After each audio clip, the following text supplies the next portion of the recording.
Magandang umaga! Kumusta po? Narito po ulit ang update natin para sa lagay ng ating panahon.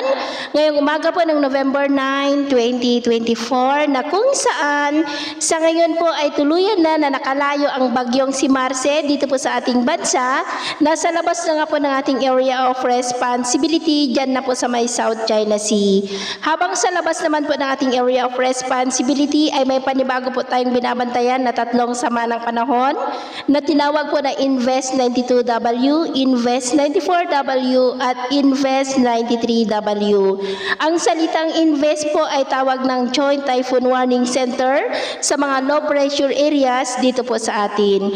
Ang 92W po ay papasok na sa ating area of responsibility ngayong weekend at lalapit po muli dito sa may Luzon. Kung maging bagyo po yan habang nandito sa loob ng ating area of responsibility ay tatawagin po sa local name na bagyong Nika na banta pa rin dito po sa Luzon.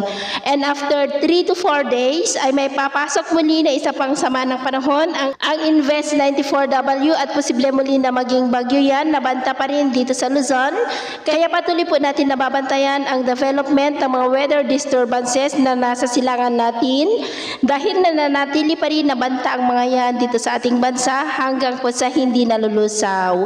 At sa lagay po ng ating panahon ngayong madaling araw ay generally fair weather po tayo maliban lamang sa mga tsansa ng cloudy skies with isolated rain sa ilang bahagi po ng Romblon at ilang bahagi ng Northern Palawan. At mamaya po ay sisikat ang araw sa malaking bahagi ng ating bansa, mainit muli ang panahon dahil po sa easterlies ang dominanteng weather system na umiiral po ngayon dito sa ating bansa, pero may tsansa pa rin ng cloudy skies with isolated rain sa ilang bahagi ng Sorsogon, Masbate, Catanduanes at ilang bahagi po ng Aklan. At mamayang hapon, generally fair weather pa rin sa malaking bahagi ng ating bansa maliban lamang sa mga tsansa ng cloudy skies with isolated light rain sa ilang bahagi po ng Southern Luzon, Kabisayaan at Mindanao. Kaya kung lalabas tayo sa ating mga tahanan, ugaliin lamang po natin lagi ang magdala ng kahit anong panangga natin sa init ng araw at proteksyon na rin po sa mga biglaang buhos ng ulan. At sa atin naman pong mga baybayin,